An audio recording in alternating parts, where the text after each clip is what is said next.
അച്ചു, നീ അറിഞ്ഞോ? നിന്റെ ഇച്ചായൻ്റെ കല്യാണം ഉറപ്പിച്ചു. പീണിക്ക പറമ്പിലെ ഡേവിസ് സാറിൻ്റെ മകൾ റോസുമായി. തൻ്റെ കൂട്ടുകാരി മിന്നുവെന്ന് പറഞ്ഞ ആ വാർത്ത കേട്ടപ്പോൾ അച്ചുവിൻ്റെ ഹൃദയം ഒരു നിമിഷം നിന്നുപോയതുപോലെ തോന്നി. അവളുടെ കണ്ണുകളിൽ കണ്ണുനീർ നിറഞ്ഞു. കേട്ടത് വിശ്വസിക്കാൻ കഴിയാതെ അവളുടെ നെഞ്ചു തകർന്നുപോയി. നീ എന്താ മിന്നു പറയുന്നത്? ഇത് സത്യമാണോ? എനിക്കിത് വിശ്വസിക്കാൻ കഴിയുന്നില്ല. വിശ്വസിക്കാതിരിക്കാൻ എന്താ? അയാൾക്ക് കല്യാണപ്രായം കഴിഞ്ഞപ്പോൾ വീട്ടുകാരെല്ലാം കൂടി ആ റോസിൻ്റെ വീട്ടിൽ പോയി പെണ്ണ് ചോദിച്ചു. ഇത്രയും നല്ല സ്വഭാവമുള്ള മനുഷ്യൻ, ഇട്ടുമൂടാനുള്ള സ്വത്തുള്ള ഒരാളുടെ ആലോചനയല്ലേ? അതുകൊണ്ട് അവളുടെ അപ്പൻ ഡേവിസ് കണ്ണ് പൂട്ടി സമ്മതിച്ചു. പിന്നെ നിന്റെ ഇച്ചായൻ ഇന്ന് റോസിനെ പെണ്ണ് കാണാൻ ചെന്നിരുന്നു. ഇതൊക്കെ ഇന്ന് നടന്ന കാര്യമാണെന്നാണ് എൻ്റെ അപ്പച്ചൻ വന്ന് പറഞ്ഞത്. ഇത് കേട്ടപ്പോൾ നിന്നോട് വന്ന് പറയണമെന്ന് എനിക്ക് തോന്നി. നിന്റെ ഈ ദിവ്യ പ്രണയമൊന്നും അയാൾക്കറിയില്ല. നീ പറഞ്ഞിട്ട് പോലുമില്ല അച്ചു. പിന്നെ നിങ്ങൾ രണ്ട് ജാതിയിൽപ്പെട്ടവരും, പ്രായത്തിൻ്റെ വ്യത്യാസവും. ഇനിയും നീ അയാളുടെ പിന്നാലെ നടക്കാതെ വേറെ വല്ല പണിയും നോക്കിടി. അയാൾ പോട്ടെ. ഇത്രയും പറഞ്ഞു നടന്നു നീങ്ങുന്ന മിന്നുവിനെ നിശ്ചലമായി നോക്കി നിന്നു അച്ചു. കേട്ട വാർത്തയുടെ ഞെട്ടലിൽ കാലുകൾ വിറയ്ക്കുന്നത് പോലെയും ശരീരം തളരുന്നത് പോലെയും അവൾക്ക് തോന്നി. പിന്നെ ഒരു ഓട്ടമായിരുന്നു വീട്ടിലേക്ക്.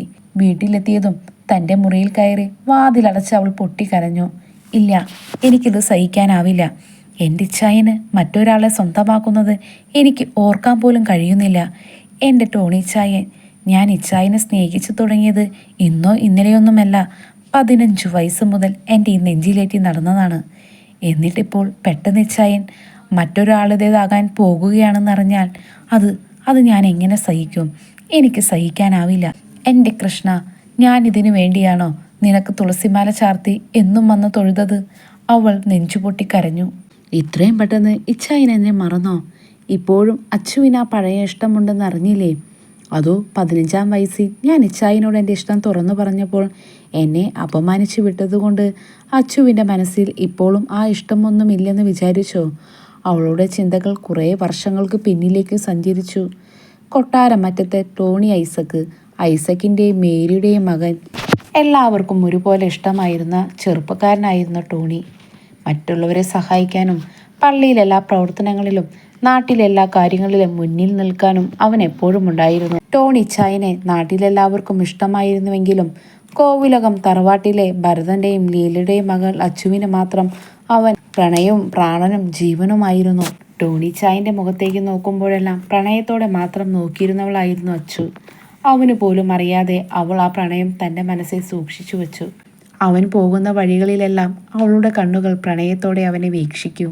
ഒരിക്കൽ ഒരു പള്ളിപ്പെരുന്നാളിന് അച്ഛൻ്റെ സമ്മതം വാങ്ങി കൂട്ടുകാരികൾക്കൊപ്പം അവൾ ആദ്യമായി ക്രിസ്ത്യൻ പള്ളിയിലേക്ക് പോയി. പക്ഷേ അവൾ പോയത് പ്രാർത്ഥിക്കാനായിരുന്നില്ല. തൻ്റെ ചായനെ കണ്ണു നിറയെ കാണാനുള്ള കൊതി കൊണ്ടായിരുന്നു. അന്ന് ആ പള്ളിമുറ്റത്ത് വെച്ച് കൂട്ടുകാരികളുടെ എതിർപ്പ് അവഗണിച്ച് വിറയ്ക്കുന്ന കാലടികളുമായി അവൾ ടോണി ചായൻ്റെ അടുത്തേക്ക് നടന്നു. ടോണി ചായ, എന്താ മോളെ? അവൻ അവളുടെ അടുത്തേക്ക് വന്നു. അവളുടെ ഹൃദയം ശക്തമായി മിടിക്കുന്നുണ്ടായിരുന്നു. എനിക്ക് ഇച്ചായൻ ഇഷ്ടമാ, ഒരുപാട് ഇഷ്ടമാ. ഇച്ചായൻ എന്നെ മിന്നു കിട്ടുമോ? കുറച്ചു കാലമായി മനസ്സിൽ സൂക്ഷിച്ചിരുന്ന ആ പ്രണയം അവൾ ടോണി ചായനോട് തുറന്നു പറഞ്ഞു. പക്ഷേ അന്ന് അവൾക്ക് കേൾക്കേണ്ടി വന്ന അപമാനം ഓർക്കുമ്പോഴെല്ലാം അവളുടെ ഉള്ളിൽ ഇന്നും പിടഞ്ഞു. അന്ന് 10-ാം ക്ലാസ്സിൽ പഠിക്കുന്ന ഒരു പൊട്ടി പെണ്ണിൻ്റെ പ്രായത്തിൻ്റെ പുറത്തു തോന്നിയ ഇഷ്ടമാണെന്ന് കരുതിയ ടോണി ചായൻ അവളെ നോക്കി പറഞ്ഞു, എൻ്റെ താലി താങ്ങാനുള്ള പ്രായത്തിലേക്ക് നീ ഇനിയും വളർന്നിട്ടില്ല കൊച്ചേ. കൊച്ചു പോയി പഠിക്കാൻ നോക്ക്. അത്രയും പറഞ്ഞ് അവളുടെ മനസ്സിലാക്കാതെ കൂട്ടുകാരുടെ മുന്നിൽ വെച്ച് അവളെ നാണം കെടുത്തി അവൻ തിരിച്ചയച്ചു. അന്ന് പള്ളിമുറ്റത്ത് നിന്ന് കണ്ണു നിറച്ച് തിരികെ നടന്ന ആ 15-കാരി അച്ചുവിൻ്റെ മനസ്സിൽ ടോണി ചായനോടുള്ള പ്രണയം പക്ഷേ അന്നോടെ അവസാനിച്ചില്ല. അന്ന് അവൾ നെഞ്ചുപൊട്ടി ഒരുപാട് കരഞ്ഞു. ആ സംഭവം കഴിഞ്ഞിട്ട് 8 വർഷമായി. ആ പ്രായത്തിൻ്റെ പുറത്തു തോന്നിയ വെറുമൊരിഷ്ടമായിരുന്നോ അതെന്ന് അവൾ സ്വയം പലതവണ ചോദിച്ചു നോക്കിയിട്ടുണ്ട്. പക്ഷേ വർഷങ്ങൾ കടന്നുപോയിട്ടും അവളുടെ മനസ്സിലെ ഉത്തരം ഒന്നു തന്നെയായിരുന്നു. അത് വെറുമൊരു പ്രായത്തിൻ്റെ ഇഷ്ടമായിരുന്നില്ല. അന്നും ഇന്നും തനിക്ക് ടോണി ചായനെ ഇഷ്ടമാണ്. ഒരുപാട് തവണ അവൻ്റെ മുന്നിൽ പോയി തൻ്റെ ഇഷ്ടം വീണ്ടും തുറന്നു പറയണമെന്ന് അവൾ മനസ്സിൽ കരുതിയിട്ടുണ്ട്. പക്ഷേ അവൻ്റെ മുഖം കാണുമ്പോഴെല്ലാം 8 വർഷങ്ങൾക്ക് മുമ്പ് നടന്ന ആ സംഭവം അവളുടെ മനസ്സിലേക്ക് ഓടിയെത്തും. പള്ളിമുറ്റത്ത് തൻ്റെ കൂട്ടുകാരികളുടെ മുന്നിൽ വെച്ച് ടോണി ചായൻ തന്നെ അപമാനിച്ച് തിരിച്ചയച്ചത്. വീണ്ടും അവൻ്റെ മുന്നിൽ പോയി ഇഷ്ടം പറഞ്ഞാൽ ഒരിക്കൽ കൂടി അത്തരമൊരു അപമാനം താങ്ങാൻ തനിക്ക് കഴിയുമോ എന്ന ഭയം. അതുകൊണ്ടാണ് അവൻ്റെ മുന്നിലേക്ക് പോലും പോകാതെ അവൾ ഒളിഞ്ഞു മാറി നടന്നത്. എന്നാലും ദിവസത്തിൽ ഒരു നേരമെങ്കിലും ആ മുഖമൊന്ന് കാണാതെ അവൾക്ക് ഉറങ്ങാൻ കഴിയുമായിരുന്നില്ല. എങ്ങനെയോ ജാതിയോ മതമോ ഒന്നും നോക്കാതെ ടോണി ചായൻ അവളുടെ മനസ്സിൽ കടന്നു വന്നിരുന്നു. ഇന്നും ഇനി എന്നും ഈ അച്ചുവിൻ്റെ മനസ്സിൽ കൊട്ടാരമറ്റത്തെ ടോണി ചായൻ മാത്രമേ ഉണ്ടാകൂ. അവനോടുള്ളത് വെറുമൊരു ഇഷ്ടമല്ല, അവന് വേണ്ടി തൻ്റെ ജീവിതം പോലും ത്യജിക്കാൻ തയ്യാറായ പ്രണയമാണ്. പക്ഷേ ഇന്ന് കേട്ട ആ വാർത്ത ഓർക്കുമ്പോഴെല്ലാം അവളുടെ നെഞ്ചു പൊട്ടിപ്പോകുന്നത് പോലെ തോന്നി. ഇല്ല ഇച്ചായ, ഇല്ല. അവൾ കണ്ണുകൾ മുറുക്കിയടച്ചു. ഇച്ചായനല്ലാതെ മറ്റൊരാളെയും ആ സ്ഥാനത്ത് കാണാൻ എനിക്ക് കഴിയില്ല. ഇത്രയും പെട്ടെന്ന് എന്നെ മറന്നു ഇച്ചായ. വിവാഹം കഴിക്കാൻ തീരുമാനിച്ചപ്പോൾ ഒരേ ഒരു വട്ടം പോലും ഈ അച്ചുവിനെ ഓർത്തില്ലേ? എൻ്റെ മനസ്സിൽ ഇപ്പോഴും ആ പഴയ ഇഷ്ടമുണ്ടോ എന്ന് പോലും ചോദിച്ചില്ലല്ലോ. അതോ കൊട്ടാരമറ്റത്തെ ടോണി ഐസക്കിൻ്റെ താലി താങ്ങാനുള്ള ശേഷി ഇപ്പോഴും ഈ അച്ചുവിനില്ലെന്ന് തോന്നിയോ? അവൾ സ്വയം ചോദിച്ചു. എനിക്ക് എന്താ യോഗ്യതയില്ലാത്തത്? ഇച്ചായനെ ആദ്യമായി ഇഷ്ടപ്പെട്ടപ്പോൾ ഇച്ചായ കൊട്ടാരമറ്റത്തെ മകനാണെന്നോ വേറൊരു ജാതിയിൽപ്പെട്ട ആളാണെന്നോ ഒന്നും ഞാൻ നോക്കിയില്ലല്ലോ. എനിക്കറിയാവുന്നത് ഒന്നു മാത്രമായിരുന്നു, എനിക്ക് ഇച്ചായനെ ഇഷ്ടമാണ്, അത്രമാത്രം. അവൾ നിറഞ്ഞൊഴുകിയ കണ്ണുനീർ കൈകൾ കൊണ്ട് തുടച്ചു. പക്ഷേ ആ കണ്ണുനീർ നിൽക്കാൻ തയ്യാറായില്ല. മനസ്സ് കൈവിട്ടു പോകുന്നത് പോലെ തോന്നിയതോടെ അവൾ വേഗം കുളിച്ച് അമ്പലത്തിലേക്ക് പോകാനിറങ്ങി. ഇനി തനിക്ക് അഭയമായുള്ളത് അവിടെ മാത്രമാണെന്ന് അവൾക്ക് തോന്നി. അച്ചു വന്നിട്ടൊന്നും കഴിച്ചില്ലല്ലോ. എന്തെങ്കിലും കഴിച്ചിട്ട് പോ കുട്ടി, പുറകിൽ നിന്ന് അമ്മ വിളിച്ചു പറഞ്ഞു. എനിക്കൊന്നും വേണ്ട അമ്മേ, ഞാനൊന്ന് തൊഴുതിട്ട് വേഗം വരാം. അത്രയും പറഞ്ഞ് അവൾ പാടവരമ്പിലൂടെ നടന്നു. നടക്കുന്ന വഴിയിലും അവളുടെ കണ്ണുകൾ നിറഞ്ഞൊഴുകുകയായിരുന്നു.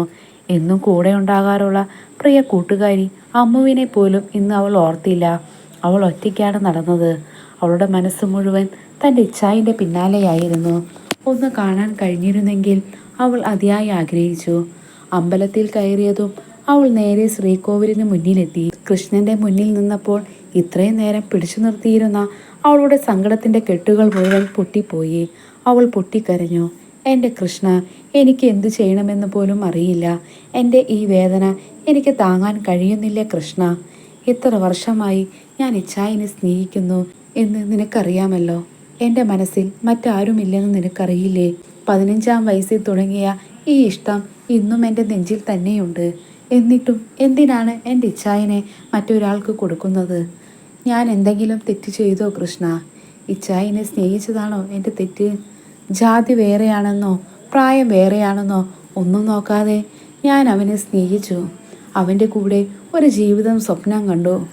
ഇപ്പോൾ ആ സ്വപ്നം മുഴുവൻ എൻ്റെ മുന്നിൽ തകർന്നു വീഴുന്നത് ഞാൻ എങ്ങനെ നോക്കി നിൽക്കും? അവൾ കൈകൾ കൂപ്പി.